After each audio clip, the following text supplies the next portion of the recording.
कितने लोगों को याद है वो श्लोक?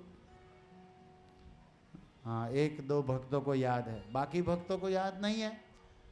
तो आप सबको ये लेशन है, ओके, 90वें अध्याय का 922 922 घर जाके गीता पढ़ना। और नहीं है गीता तो यहाँ बेचते हो, गीता रखे हो कि नहीं भाई? स्टॉल है ना, प्रभुपाद जी के बुक स्टॉल यहाँ है। सभी भक्त गीता घर में सेपरेट अपनी होनी चाहिए। एक गीता नहीं, जैसे आप अपना सेपरेट रखते हो ना, मम्मी की गीता अलग, मेरी अलग, पापा की अलग, भाई की अलग, मेरी पर्सनल जो मैं पढ़ूंगा, क्योंकि कृष्ण स्वरूप है, मेरी है, एक ममत्व, एक अपना। और जरूर पढ़िए, अनन्य चिंतयन्तो माम ये जना पर्युपासते तेषां नित्यभियुक्तानां योगक्षेम वहाम्यहम्। अर्जुन कहता है कि जो अनन्य भाव से, कृष्ण कहते हैं कि अर्जुन जो अनन्य भाव से मेरा चिंतन करता है, मैं उसकी सुरक्षा करता हूं और उसकी सारी इच्छा को पूरी करता हूं। ऐसा वचन किसी देवी देवता ने कहीं नहीं बोला और बोल भी नहीं सकते, क्योंकि बोलेंगे तो पूरी कर भी नहीं पाएंगे। लेकिन कृष्ण पूर्ण मदम पूर्णमिदम पूर्णात् पूर्णमुदच्यते, पूर्ण पुरुषोत्तम है, सारे देवताओं के आदि है, इसलिए वो बोल सकते हैं और पूरा कर सकते हैं, और उसने पूरा किया। इसके कई प्रमाण है। ऐसा ही सेम श्लोक भगवान ने बोला 8वें अध्याय में, अनन्य चेत सतत यो मां स्मरति नित्यश तस्याहं सुलभं पार्थ नित्ययुक्तस्य योगिन। कृष्ण कहते हैं कि अर्जुन जो मेरा चिंतन करता है, अनन्य चेत सतत यो मां स्मरति, जो मुझे स्मरण करता है, तस्याहं सुलभम, उसके लिए मैं सुलभ हूं। वो जब जहां कहीं पुकारे मैं उसके साथ हूं। नित्य युक्तस्य योगिनः, बस वो केवल मुझे याद करे, मेरा स्मरण करे, मेरे बोले हुए शब्दों पर विश्वास करे, मैं उसके साथ हूं। ये कृष्ण ने कहा। और इस विषय में एक सत्य मधुर घटना भी है, आप सभी शायद जानते होंगे, सत्य कथा अर्जुन मिश्र की। एक अर्जुन मिश्र नाम के ब्राह्मण थे। भगवत गीता के प्रति उसकी ऐसी निष्ठा थी कि प्रतिदिन भगवत गीता के एक श्लोक को बड़े ध्यान से सुनते, बोलते, याद करते और उस पर विचार करते प्रतिदिन। और ऐसा करने में समय बहुत चला जाता। थे ब्राह्मण, ब्राह्मण का और कोई बिजनेस नहीं होता, ब्राह्मण बिजनेस नहीं करता। ब्राह्मण का बिजनेस क्या है? यजन याजन पठन पाठन, वेदों को पढ़ना और दूसरे को पढ़ाना। ब्राह्मण भगवान विष्णु का मस्तक माना गया ना भागवत में, जो समाज को बुद्धि देगा, शास्त्र ज्ञान देगा। तो बड़े ही सत्व गुण में रहकर, जैसे भगवत गीता में ब्राह्मण के स्वाभाविक कर्म बताए गए, सम दम तप शौच, ब्राह्मण क्या करता है। लेकिन आजकल कलयुग में ब्राह्मण कुल में तो जन्म ले लिए, लेकिन ब्राह्मण कर्म से बहुत नीचे जा चुके हैं। व्यसन करते हैं, तम रजस में रहते हैं, और शास्त्र पढ़ते भी नहीं, पढ़ाते भी नहीं, और नौकरी करते हैं। करना पड़ता है लेकिन पहले के ब्राह्मण सर्विस, नौकरी नहीं करते थे। ब्राह्मण गुरु होता है वो सिखाता है। तो जो भी मिल जाए, ब्राह्मण का अधिकार है समाज में, क्षत्रिय हो चाहे वैश्य हो, किसी के घर पे जाके भी भीख मांगना ब्राह्मण का स्वाभाविक कर्म धर्म है, मांग सकता है और देना भी चाहिए यथाशक्ति गृहस्थों को। गांव में आज भी होता है ना, ब्राह्मण लोग आते हैं प्रतिदिन घर में आटा लेने के लिए या कुछ तो होता है। लेकिन आजकल के ब्राह्मण गांव में केवल तारीख बताते कि आज ये वार है, ये दिन है, बस इतना ही ज्ञान देते और आटा लोट लेके चले जाते। हमारा अनुभव बता रहा हूं। लेकिन ये अर्जुन मिश्र नाम के ब्राह्मण वेदों को भगवत स्वरूप समझकर भगवत गीता को प्रेम से पढ़ते थे, विचार करते थे, और जो भी दक्षिणा में भीख में मिल जाए अपने घर लाकर अपनी पत्नी को देते थे। उसकी पत्नी वही भोजन बना के, भगवान गोपीनाथ का छोटा सा विग्रह था उसके मंदिर, उसके घर में, उसको भोग लगा के खाते थे। अब हुआ क्या कि शास्त्र पढ़ने लिखने में, भक्ति में इतनी रुचि थी और एकदम संतोषी ब्राह्मण थे, इसीलिए दरिद्रता उसके घर पर बनी पड़ी। वर्णन है कि दोनों पति पत्नी के लिए एक ही वस्त्र था, इतने गरीब। मतलब ब्राह्मण देवता बाहर जाते थे धोती पहन के, तो उसकी पत्नी को बस चिथड़े फटे हुए कपड़े से अपना शरीर ढंकना पड़ता था।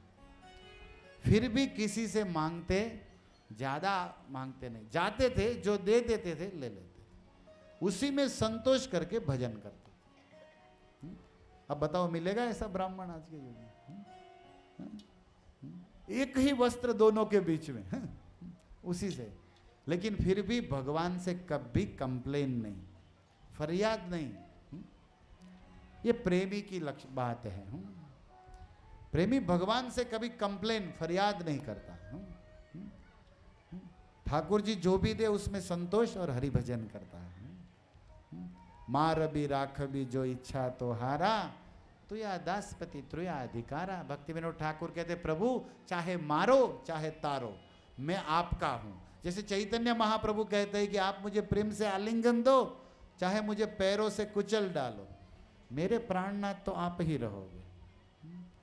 हम लोगों की तरह नहीं, हरे कृष्ण 2 माला करते हैं, 2 अगरबत्ती घुमाते हैं, 2 दिन काम नहीं बना तो किसी और मंदिर में जाके घंटा बजाएंगे, वहां काम नहीं बना तो किसी और बापू के पास, वहां काम नहीं बना तो किसी और देवी के पास। मतलब हमें किसी बापू देवी भगवान से प्रेम नहीं, हमें तो स्वार्थ अपने मतलब से है। जो देगा उसकी वाह वाह, नहीं दे तो तू भी बाय बाय, तू भी टाटा। ऐसे मनुष्य है हमारी ये दशा। अब हुआ क्या, प्रतिदिन गीता पढ़ते थे, उसमें ये श्लोक आया, अनन्य चिंतयन्तो माम ये जना पर्युपासते, कि जो अनन्य भाव से मेरा चिंतन करता है अर्जुन, मैं उसकी सारी आवश्यकताओं को पूरी करता हूं और उसकी मैं सुरक्षा करता हूं। इस बात को सोचकर अर्जुन मिश्र ने सोचा कि मैं तो सब कुछ त्याग कर भगवान का भजन करता हूं और किसी को तो मानता नहीं। अनन्य शब्द का क्या अर्थ है? अन्य न, मतलब अन्य देवी देवता नहीं, अन्य कर्म आदि ज्ञान योग आदि मार्ग नहीं, केवल भक्ति और केवल कृष्ण। अन्य न स अनन्य, हम सब तो फनन्य है, अनन्य नहीं है। हम तो गंगा गए गंगादास, जमुना गए जमुना दास। लेकिन हमारे ठाकुर कृष्ण का भी ऐसा स्वभाव है कि वो 100% शरणागति चाहते। माम एकम शरणम व्रज, मेरे अकेले की शरण में, और किसी के पास जाओगे तो जाओ। अब अर्जुन मिश्र ने सोचा कि मैं इतना भूखा रहता हूं, गरीब हूं, मेरे जीवन में कभी कभी 2-2 दिन उपवास हो जाता है, एक दाना भी नहीं मिलता, और इस श्लोक में कृष्ण कहते हैं कि जो मेरा भजन करता है, स्मरण करता है, उसे मैं सब आवश्यकता पूरी करता हूं। मतलब ये श्लोक गीता में बराबर मेल नहीं है मेरे जीवन में, ठीक नहीं है। और इसीलिए लाल पेन को उठाया और इस श्लोक पर 1, 2, 3 लाइन लगा दिया, कैंसल हम करते हैं ना, रेड लाइन। और गीता को बंद करके अपनी पत्नी से वो धोती वस्त्र मांग के दरवाजा बंद करके निकल गए बाहर भिक्षा के लिए। और उसकी पत्नी घर में अकेली बैठी है, राम राम कर रही है कि अभी हमारे स्वामी कुछ चावल दाल लाएंगे तो पका के खाएंगे। अब हुआ क्या, अर्जुन मिश्र गांव में घूम रहे हैं, कहीं से भिक्षा नहीं मिल रही। लेकिन भगवान श्री कृष्ण एक गोप बालक का रूप लेकर अपने सर पर बड़ी टोकरी में 6 महीना चले इतना आटा, घी, दाल, चावल, सब्जी, पूरा किराना स्टोर उठा के आ गए और दरवाजा नोक कर रहे कि खोलिए। वो ब्राह्मणी अंदर से, जो बेचारी पूरा शरीर उसका ढका हुआ नहीं था क्योंकि वस्त्र नहीं था, तो वो अंदर से कुछ बोल भी नहीं रही है, खोल भी नहीं रही। तो भगवान कृष्ण बने हुए बालक उसको कह रहे कि अंदर कोई है कि नहीं, दरवाजा खोलो। अब ये बड़ी संकोच में है कि खोले तो कैसे खोले, कि वस्त्र तो होने चाहिए ना पहनने के लिए। था नहीं, देखो दरिद्रता इतनी थी। तब उसने कहा, अरे मैया मैं तो आपके घर का आदमी हूं, आपके पति का सेवक हूं और उम्र में भी छोटा बालक हूं, आप संकोच छोड़िए और दरवाजा खोलिए। तो टूटी फूटी झोपड़ी से झांकी बाहर देखा तो वास्तव में नन्हा सा 4 साल का बालक, नैनन में नंदलाल बसो मेरे, भगवान श्री कृष्ण की माधव की मनोहर मूर्ति देखी। तब विचार किया कि ठीक है मैया बड़ी हो लेकिन बालक के सामने अगर कुछ वस्त्र कम भी हो तो चलता है, क्योंकि उसको इतनी बुद्धि तो होती नहीं, भेद होता नहीं स्त्री पुरुष का उसकी बुद्धि में, काम होता नहीं। जैसे अनसुया ने कह दिया, अनसुया ने कह दिया ना, वो अत्रि मुनि की पत्नी अनसुया ने चित्रकूट में शिव ब्रह्मा विष्णु तीनों आए थे ब्राह्मण बन के भिक्षा मांगने के लिए। किसने भेजा था उसको? शिव ब्रह्मा विष्णु तीनों ब्राह्मण बन के भीख मांगने कहाँ गए? अनसुया के पास। लेकिन इन तीनों भगवानों को भेजा कौन? कौन भेजा? उसकी पत्नी। ये पत्नी ऐसा धंधा कराती है, भीख मांगो। तेरी मांग भरने की सजा कुछ इस तरह पा रहा हूं कि तेरी मांग पूरी करते करते मांग मांग के खा रहा हूं। जब से तेरी मांग भरी तब से तेरी मांग ही नहीं पूरी हो रही है, अब मैं मांग मांग के खा रहा हूं। ऐसी दशा हो गई हमारी। तो शादी से पहले तो सब सेठ होते लेकिन बाद में भिखारी बन जाते। भिखारी जैसी हालत हो जाती है, कहने का अर्थ ये। तो यही लोग भेजी, क्योंकि नारद जी ने चढ़ा दिया था तुमसे बड़ी पतिव्रता तो पृथ्वी पर है, और इसकी परीक्षा के लिए इन्हीं को भेज दिया। और परीक्षा में मांगा कि निर्वस्त्र आकर भिक्षा दो तब लेंगे, और घर से कोई साधु भूखा जाए, अतिथि बिना, तो हमारा पुण्य लेके चला जाता है। शास्त्रों में लिखा है कि कोई ब्राह्मण कोई अतिथि हमारे घर से भूखा चला जाए तो वो हमारा पुण्य लेके चला जाता है, लक्ष्मी चली जाती है घर से। तो कैसे दे? तब उसने कहा निर्वस्त्र होके दो, लेकिन उसका पतिव्रता बल अनसुया का इतना था कि वो निर्वस्त्र हो गई, भिक्षा देने आई, लेकिन उस पतिव्रता के बल पर तीनों भगवान ब्रह्मा विष्णु महेश 6-6 महीने के बच्चे बन गए। उसकी भी नहीं चली। पतिव्रता नारी के सामने प्रभु का भी कुछ चलता।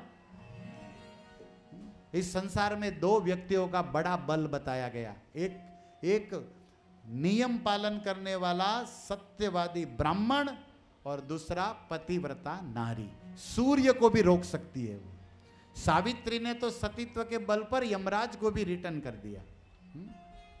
ऐसी कथाएं हैं। और हमारी वृंदा ने तो विष्णु को भी पत्थर बना दिया पतिव्रता के बल पर। ये बल है। अब अनसुया के सामने बच्चे, अब बच्चों के सामने तो माँ को कोई दिक्कत नहीं, 6 महीने के बच्चे को। अब तीनों बच्चे बने पड़े हैं, अब भिक्षा लेने आए, लेकिन भिक्षा का पात्र भी नहीं रहा। अब अनसुया ने सोचा कि अब मैं तो पालना बनाया नहीं, लेकिन तीनों के लिए अर्जेंट में कहीं से पालना बनाना पड़ेगा, पोढ़ाना तो पड़ेगा। और संध्या हो गई, रात हो गई, लक्ष्मी जी फोन कर रही है पार्वती को कि तुम्हारे प्रभु जी आए क्या? बोले नहीं, सुबह से गए हैं। कहाँ गए? बोले तुमने जैसे भीख मांगने भेजा ना, मैंने भी भेजा। हाँ, तुमको भेजा नहीं था कि उसको भेजा पतिव्रता के सामने?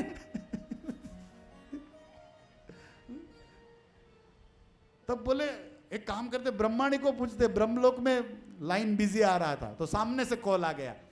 बोले क्या प्रॉब्लम? बोले मेरे प्रभु जी भी सुबह से गए हैं, पता नहीं क्या हो गया।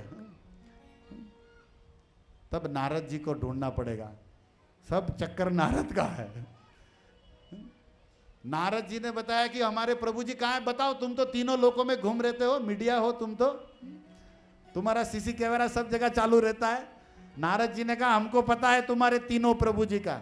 वो चित्रकूट में 6-6 महीने के बच्चे बने पड़े, हिलोरा सुन रहे, लोरी सुन रहे, चंदा मामा आया। और तीनों देवियां गई अनसुया के पास, प्रणाम करके कही मैया क्षमा करो, लक्ष्मी जी, पार्वती, ब्रह्माणी माफ करो, माफ करो, हमारे प्रभु जी, हमारे पति देव कहाँ है? तो उसने कहा देखो उधर पालने में सोए। अरे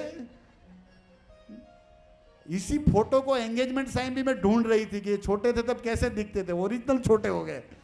बोले अपने अपना पहचान लो और गोद में लेके चली जाओ। अरे बड़ी शर्म आएगी मैया, कोई अपने पति को गोद में लेके जाए, ये कैसा, ये दृश्य कैसा होगा? और दूसरा तीनों छोटे छोटे बने, बोले पहचाने भी कैसे कौन सा हमारा वाला है? मैया कुछ भी करो माफ कर दो। बड़ी क्षमा मांगी, पतिव्रता नारी अनसुया का ऐसा बल बताया गया। तो बच्चों के सामने छोटा बनने में दिक्कत नहीं है। इसने दिल से खोल दिया दरवाजा और भगवान श्री कृष्ण के मनोहर बालक रूप को देख के ये तो मूर्छित ही हो गई। और भगवान अंदर आए, सारा टोकरी किराना स्टोर भी अंदर लाए और अंदर से बंद करके पानी का छटका लगाए और भान में आई और इस रूप को देखती रही। भगवान कृष्ण ने कहा कि मैं आपके पति अर्जुन मिश्र का सेवक हूं। क्या हूं? सेवक। और आपके प्रभु जी ने ये कुछ सीधा सामान सामग्री भेजा है, वो देने आया। अब उसकी पत्नी ने आज तक का रिकॉर्ड था कि जब से शादी हुई है तब से इतना जल्दी इतना भारी सामान देखा, दिन के दिन वाला था, रोज की रोज मोबाइल स्टोर वाला था काम। इतने 6 महीने का आइटम एक साथ घर में भरा पड़ा, ऐसा कभी देखा नहीं। बोले नहीं, आपके पति ने ही भेजा है और आपके लिए भेजा, मैं तो चेक सेवक हूं, चाकर हूं आपका, बस देने आ गया। तब उसने कहा ठीक है, हमारे पति ने भेजा है तो रख दो, लेकिन लाला अब जीवन में पहली बार हमने भी इतनी बड़ी सामग्री देखी है और तुम बड़े थके हुए आए हो, तो आज भोजन यहीं करके जाओ, मैं अभी बनाती हूँ, गोपाल को भोग लगाती हूँ, गोपीनाथ को, फिर तुमको देती हूँ। तो भगवान कृष्ण ने कहा ठीक है मैया बनाओ। और भगवान अंदर बैठ गए कोने में और ये पकाने लगी भोजन। उसी समय अर्जुन मिश्र आए, जो अपने पतिदेव थे ना ब्राह्मण, वो आए और दरवाजा खोलो। उसकी पत्नी ने बड़े प्रेम से दरवाजा खोला और जब से ही देखा तो भोजन बना रही है। और आज यह हुआ कि एक भी दाना भीख में मिला, आटा गेहूं चावल कुछ नहीं मिला। तो आके प्रभु जी ने कहा कि देवी आज तो उपवास करना पड़ेगा क्योंकि कुछ भी नहीं मिला। भगवान की ऐसी इच्छा होगी, भजन का ही आहार करना पड़ेगा। तब तक तो उसकी पत्नी ने कहा क्या मजाक कर रहे हो आप, आपने देखो कितना सारा सामान पहले ही भेजा हुआ है और मैं तो भोजन आधा पक गया है, बस अभी तैयार होते ही भोग लगा के पाना है बस। तो उसके पतिदेव सोच रहे क्या, कौन दे गया इतना? अरे बोले आपने ही तो भेजा एक सेवक को। उसके पति विचार कर रहे कि मैंने भेजा सेवक को, मेरा कब से सेवक हो गया? मुझे ही नहीं पता। बोले अरे नहीं, वो सेवक यही बैठा है, चलो चलो। और जैसे कोने में साइड में ले गई, वहां कोई था, भगवान पहले से अंतर्ध्यान हो गए। लेकिन मधुरता तो इसकी है कि जब वो अर्जुन मिश्र नहीं आए थे ना, तब उसने कहा, उस रूप को उसकी पत्नी देख रही थी, बड़ा मनोहर बाल है, के कमल जैसी आंखें हैं, चिकने बाल, सुंदर रूप, और जैसे ही नख से लेकर सिख तक देखा तो भगवान कृष्ण बालक बने हुए उसकी छाती में 3 खरोच आ गई थी, खून निकल गया। तब उसने पूछा था कि ये कैसे लग गया तुमको? तो उसने कहा लगा नहीं है, आपके पति ने मारा मुझे। हाँ, मेरा पति कभी मारता नहीं, मेरा पति तो बड़ा सुंदर है, सरल स्वभाव वाला है। बोले नहीं, मैंने उसकी बात थोड़ी देर से मनाई ना, उसने मुझे सेवा बताई, वो करने में थोड़ा विलंब हो गया ना, तो गुस्से में आके मुझे मार दिया, तो छाती में लग गया। तभी उसको गुस्सा आया था कि आज आने दो उसको। और इसीलिए जब अर्जुन मिश्रा आए तो बोले, समझ गए कि ये कौन भेजा पता नहीं। तो उसने कहा एक सुंदर बालक आया था, आपका ही सेवक बता रहा था, और उसी ने सारी सामग्री भेजी है। लेकिन वो सब बातें बाद में, आप ये बताओ आपने उसको मारा क्यों?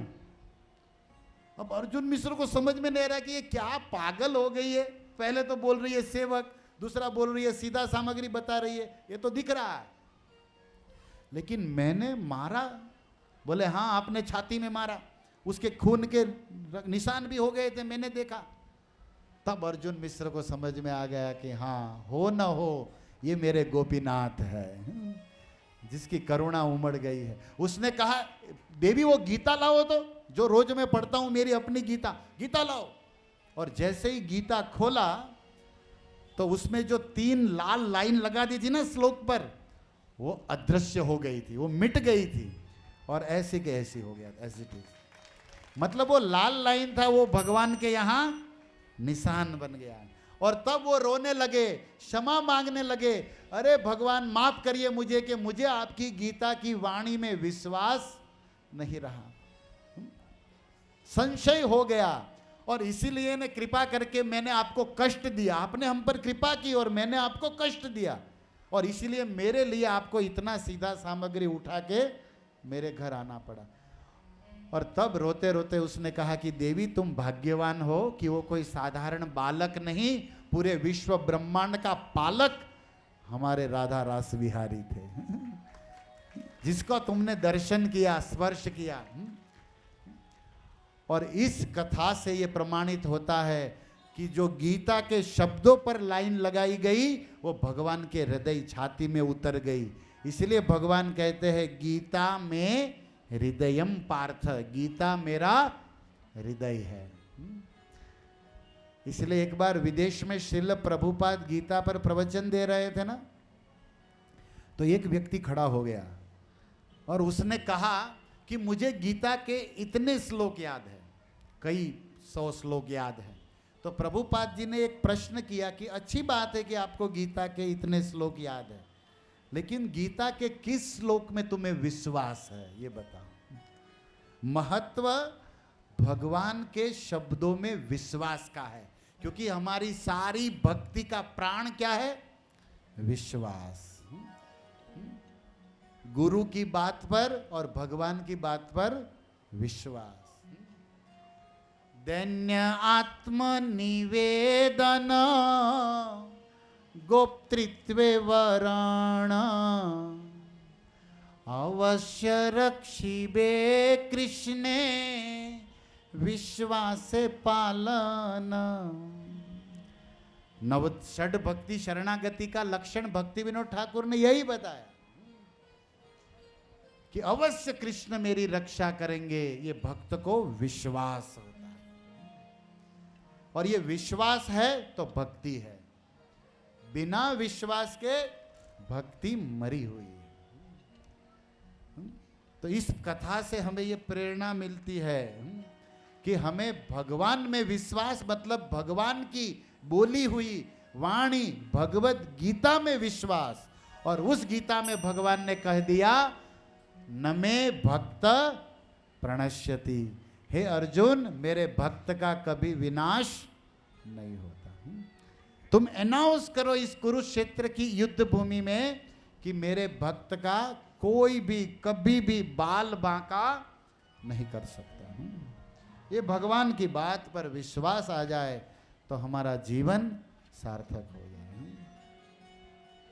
अर्जुन मिश्र रोते हुए कह रहे कि आज भगवान ने जो गीता में बोला वो सार्थक कर दिया।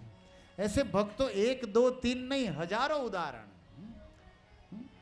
कि भगवान जो भी बोलते हैं वो करते हैं। और इसीलिए कृष्ण जब प्रकट नहीं हुए थे ना, तो गर्भ में थे, सारे देवताओं ने कंस की जेल में आकाश में आकर शिव ब्रह्मा विष्णु सभी प्रकट हो गए, इंद्र सूर्य चंद्र नारद, और सब ने स्तुति करते हुए यही तो कहा सत्यव्रतम।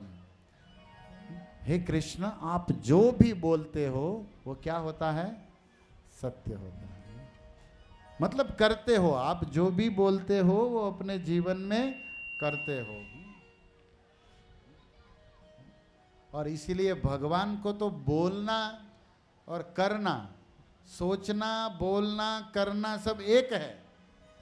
हमारे बोलने में, सोचने में और करने में अंतर है, लेकिन भगवान ने तो संकल्प किया तो पूरी सृष्टि हो गई। हमें तो करना पड़ता है फिर भी नहीं होता, लेकिन कृष्ण तो इसकी इंद्रियां भी चिन्मय है। अंगानि यस्य सकलेंद्रिय वृत्तिमंति, उसकी आंख केवल देख ही नहीं सकती, स्वाद भी ले सकती है, काम भी कर सकती है, क्योंकि पूरा शरीर सच्चिदानंद विग्रह है भगवान श्री कृष्ण का। और इसीलिए आप चाहते हो कि भगवान की ये लीला, ये गीता, इस भक्ति में विश्वास हमारा बढ़े, तो बस गुरु आज्ञा में भगवान के मंगलमय नाम को प्रेम से जपना है। हरे कृष्णा कृष्णा कृष्णा हरे हरे, हरे राम राम राम। इस श्लोक पर विश्वनाथ चक्रवर्ती ठाकुर ने एक बड़ी सुंदर भाव दिया। इस श्लोक में कृष्ण क्या कहते हैं, फिर से बोलते हैं, आप सभी बोलिए कृपा करके। अनन्य चिंतयन्तो माम ये जना पर्युपासते, तेषां नित्यभियुक्तानां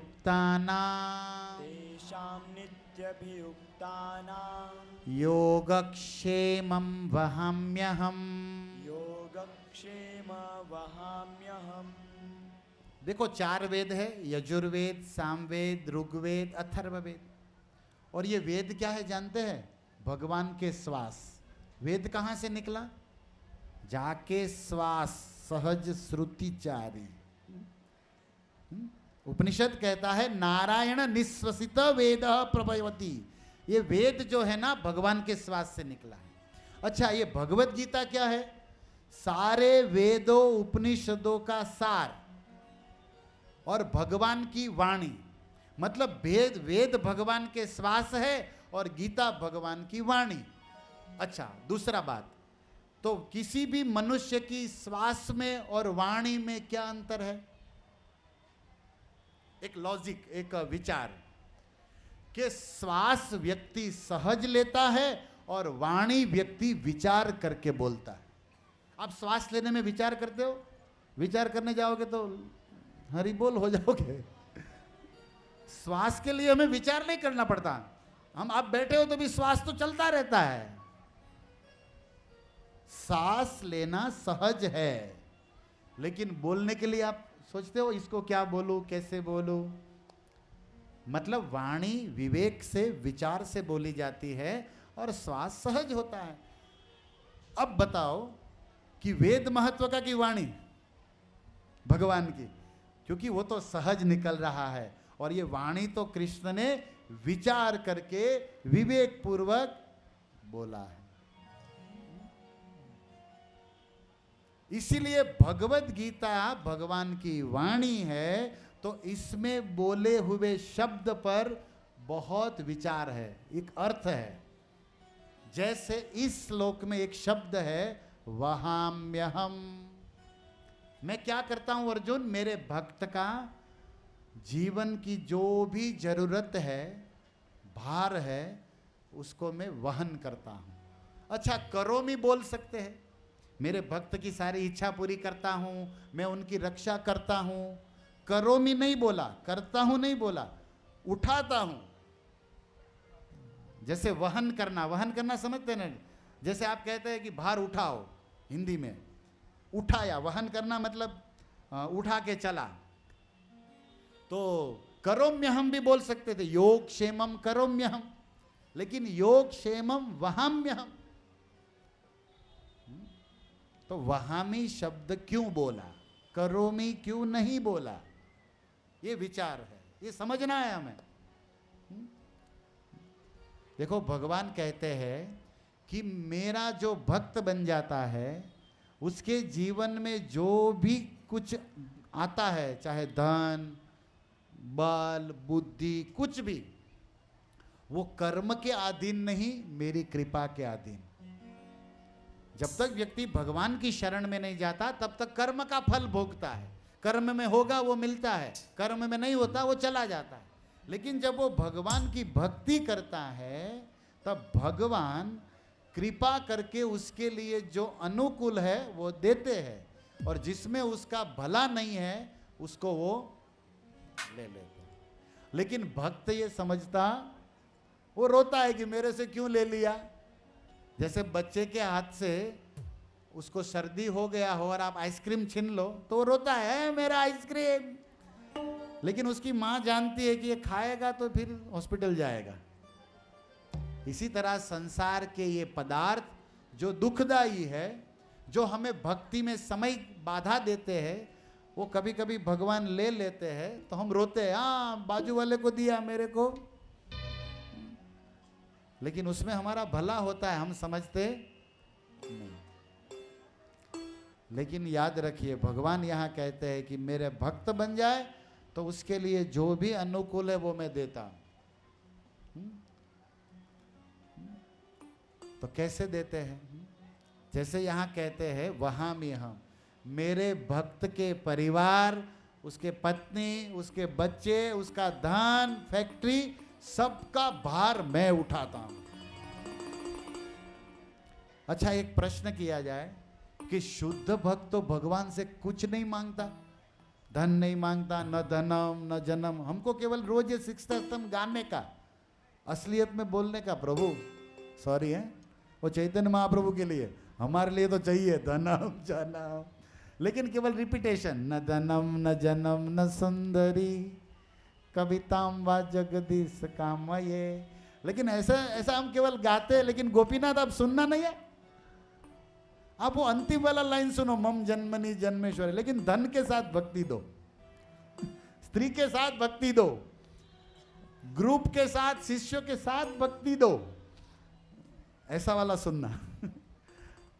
सही बात है कि गलत? बताओ, आंतरिक अपने मन में सोचो। ये भी बड़ा समझने लायक कि हम गृहस्थों के लिए न धनम न जन्म कैसे समझे, कैसे बोले। भक्ति विनोद ठाकुर के प्रवचनों को समझना पड़ेगा। जावत आवश्यकता जितनी है उतना ठीक है, संग्रह से विरोध है, और है तो भी ठाकुर वैष्णव सेवा के लिए। इस भाव में धनम ग्रहिष्यामि, अन्यथा न एव, नहीं चाहिए। लेकिन ऐसी ऊंची बुद्धि तो हमारी है नहीं। जो भी हो, लेकिन यहाँ पर वहामी शब्द का हम अर्थ बताने जा रहे हैं, जो विश्वनाथ चक्रवर्ती ठाकुर ने बताया कि शुद्ध भक्त कभी भगवान से कुछ नहीं मांगता, और भगवान कहते हैं कि मैं मेरे भक्त का सारी इच्छा काम करता हूं। भक्त है कि भगवान से कराना नहीं चाहता, मांगता भी नहीं। लेकिन भगवान कह रहे कि वो नहीं चाहता, वो मुझसे नहीं मांगता, फिर भी मैं सामने से देता हूं और उसके काम करता हूं। तो मानो पूछा जाए, ऐसा प्रभु जी आप क्यों करते? तो भगवान कहते हैं मुझे मजा आता है। मेरे भक्त के काम करने में, मेरे भक्त की मदद करने में, उसको धन देने में, यश देने में मुझे मजा आता है। तो फिर भगवान को पूछा जाए कि कितना और कैसा मजा आता है? कितना और कैसा मजा आता है आपको भक्त का काम करने में? तो भगवान कहते हैं कि एक प्रेमी पति को जितना अपने पत्नी की सेवा करने में मजा आता है उतना मजा आता है। क्या उदाहरण दिया कि कोई प्रेमी पागल अपनी प्रियतमा से जैसे प्रेम करता है और उसकी सेवा करने में, उसको सुख देने में, उसकी इच्छा पूरी करने में उसको लगता है कि मैं गोलोक वृंदावन में ही हूं। इतना उसको स्वकांता भोग्या भार वहन इवम योगक्षेमम वहामी सुख प्रद इति। जैसे अपने परिवार, एक गृहस्थ होता है, जैसे हम सभी गृहस्थ हैं, भक्ति में नहीं थे वो गृहस्थ को भी आप देख लीजिए कितना काम करता है अपने परिवार के लिए, सुबह से लेकर रात तक पाप करता है, परिश्रम करता है, झूठ बोलता है पैसे के लिए। और ये पैसा क्यों चाहिए? मंदिर के लिए, भक्तों के लिए नहीं, परिवार के लिए, राइट। और वो परिवार अगर साथ में हो तो कितनी सेवा करता है। आप देखो रेलवे स्टेशन पर आप सबने देखा होगा, पत्नी का बोझा भी, पत्नी तो सारा 10 साड़ी 15 ये वो, और उठाता प्रभु जी है, चलो चलो चलो चलो चलो। बच्चे को भी वही उठाता है, उसके लिए सीट के नीचे डालो, सारा मेहनत। और मैडम तो पर्स लेके, पर्स भी कभी कभी तू भी उठा, और ये प्रभु जी उठाता है, उसको मजा आता है।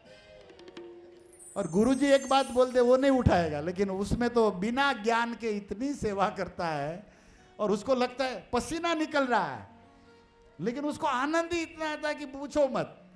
और उसके बीच में कोई आ जाए उसको इतना झगड़ा करता है, चल हट हट हट। और आप विराजिए महारानी। देखो आप देखे होंगे, सभी लोग देखे क्या किए होंगे यार।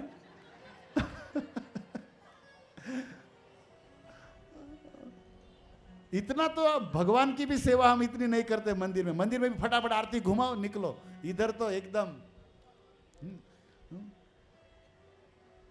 शॉपिंग करवाने भी साथ जाएगा, कैसे पहना वो भी ध्यान रखेगा, पहनने के बाद कुछ तो सब पूरा कॉन्सेंट्रेट है, आप देखो लगा हुआ है। इसीलिए गजेंद्र जब अपने भागवत में, गजेंद्र की कथा सुनी आप लोगों ने भागवत में? वो हाथी था, वो त्रिकूट पर्वत के सरोवर में पानी पीने गया, तो अकेला नहीं था, उसके साथ हजारों हथनी थी। वो गजेंद्र की कितनी पत्नी थी? 1000 हथिनियां। और सारी पत्नियों के साथ वो स्विमिंग पूल में गया पिकनिक करने के लिए। तो अब क्या हुआ कि वो सूंड में पानी लेता था और शावर करता था अपने अपने शरीर पर। हाथी को मजा आता है तो खूब नहाया। फिर क्या किया, वो सूंड में भर भर के पत्नियों को नहलाता था, उसको मजा आ रहा था।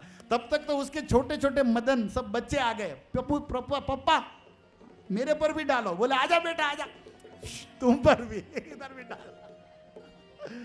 तो अपने बच्चों को, अथनियों को नचे खूब भर भर के पानी, और पानी डालते डालते उसको पसीना आ गया, लेकिन मजा आ रहा था। तो सुखदेव जी ने कहा यथा गृही, जैसे गृहस्थ अपनी सेवा करता है और कुछ पसीना पाप नहीं देखता और जीवन भी कट रहा है, भजन हो न हो लेकिन लगा रहता है हाड़ चर्म की सेवा में। कैसे? जैसे गृहस्थ लगा है ऐसे गजेंद्र भी लगा है। उदाहरण हम लोग का दिया। वो हाथी के लिए सुखदेव जी को उदाहरण क्या मिला? कोई ब्रह्मचारी नहीं मिला, गृहस्थ। और बात बिल्कुल सही है। कभी कभी प्रश्न होता है क्या सुखदेव जी गृहस्थों को ऐसे देखे कुलित की तरह बोझा उठाते हुए ट्रेन में? वो तो जंगल में रहने वाले परिवारजक साधु है।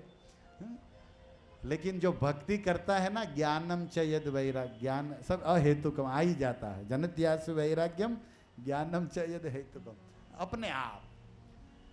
देखो एक विचार है यहाँ पर, एक बड़ा सुंदर श्लोक श्रीमद् भागवत में 10वें स्कंद के 20वें अध्याय में, शायद 37 या 1 होगा।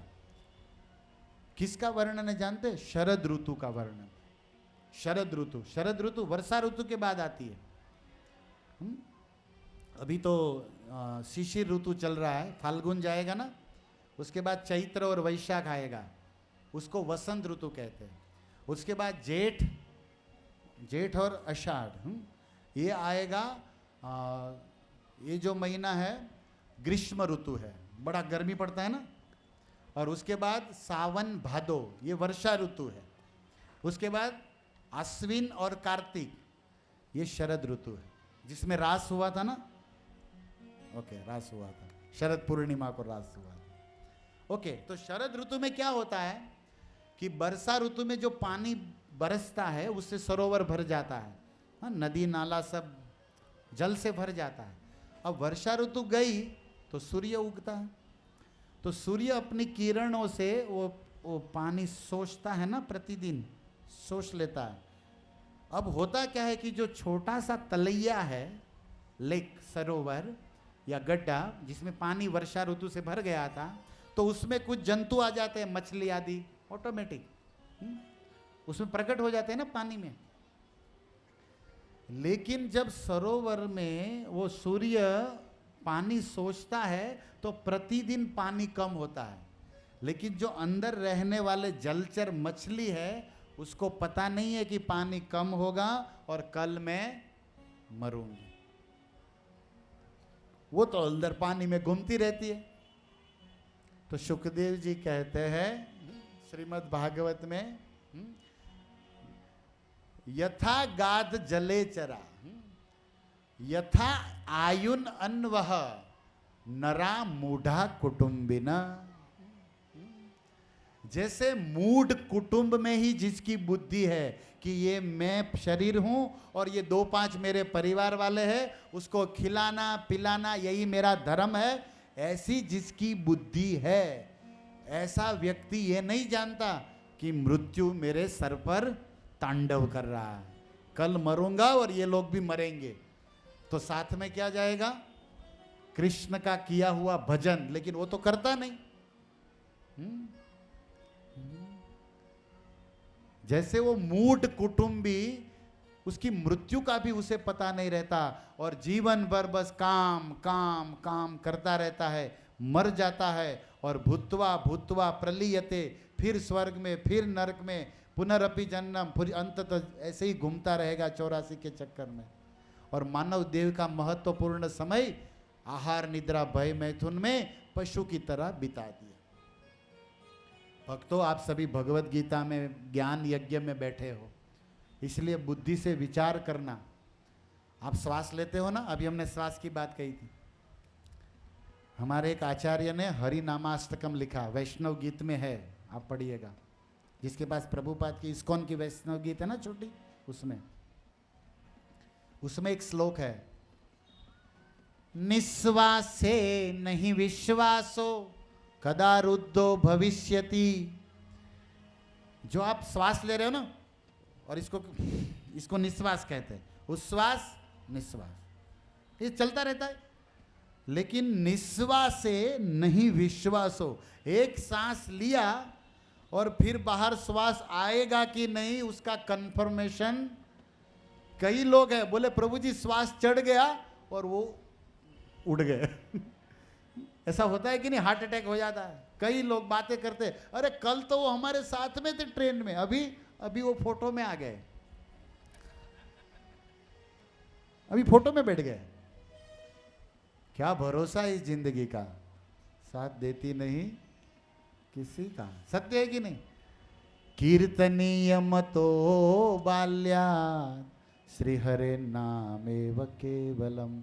इसीलिए कल मत करो। भगवान के नाम लेने में, सत्संग में जाने में, गीता पढ़ने में कभी भी कल नहीं कहना है, आज ही, आज भी नहीं, अभी।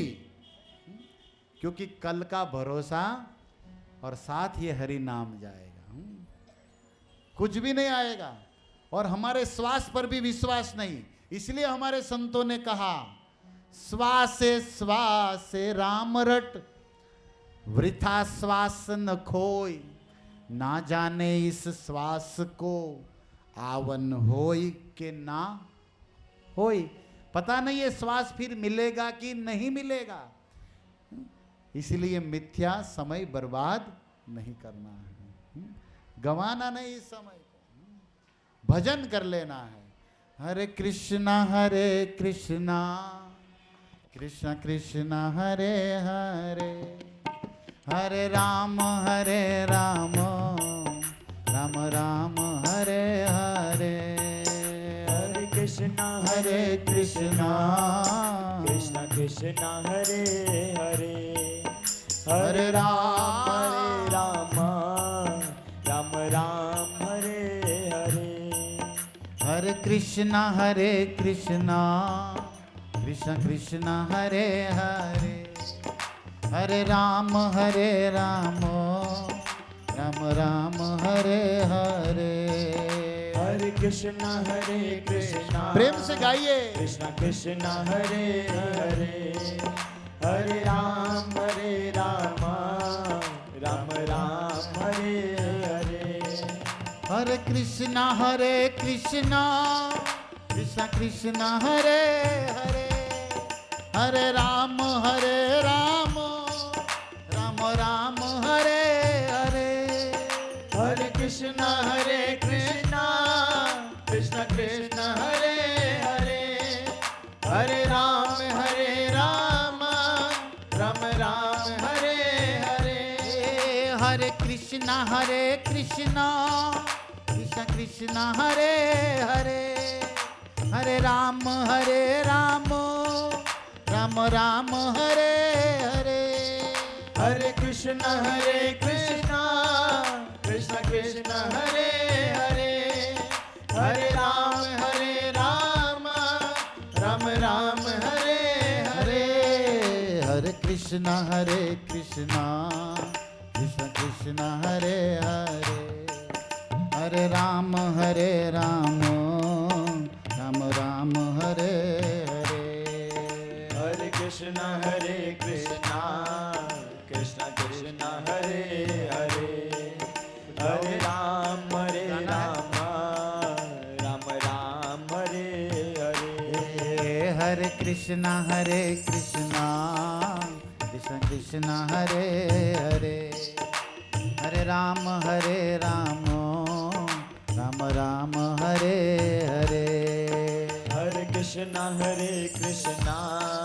कृष्ण कृष्ण हरे हरि बोल। हरे राम राम हरे हरे। हरे कृष्णा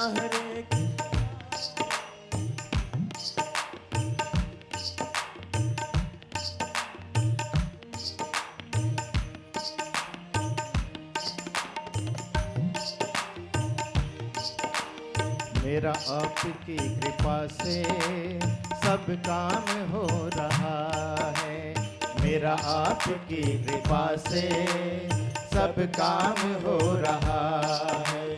करते हो तुम कन्हैया, करते हो तुम कन्हैया, मेरा नाम हो रहा है। मेरा आपकी कृपा से सब काम हो रहा है, मेरा आपकी कृपा से सब काम हो रहा है।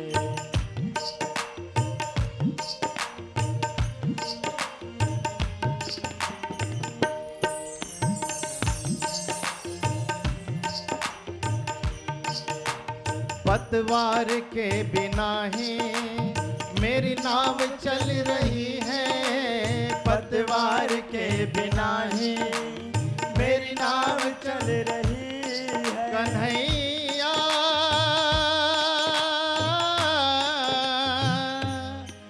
मेरे प्यारे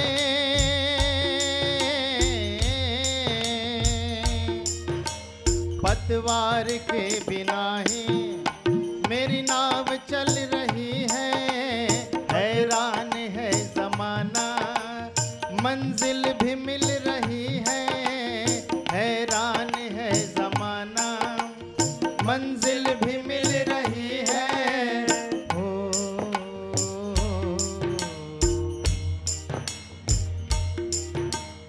करता नहीं हूँ कुछ भी, करता नहीं हूँ कुछ भी, सब काम हो रहा है। करता नहीं हूँ कुछ भी, सब काम हो रहा है। करते हो तुम कन्हैया, करते हो तुम कन्हैया, मेरा नाम हो रहा है। मेरा आपकी कृपा से सब काम हो रहा है, मेरा आपकी कृपा से सब काम हो रहा है।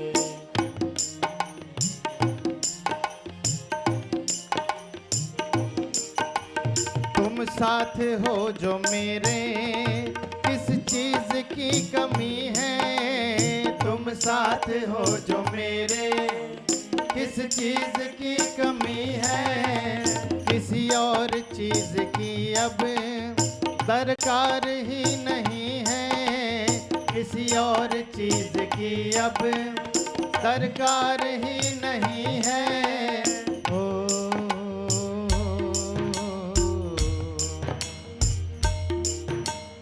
तेरे ही नाम से गुल, तेरे ही नाम से गुल, गुल फाम हो रहा है।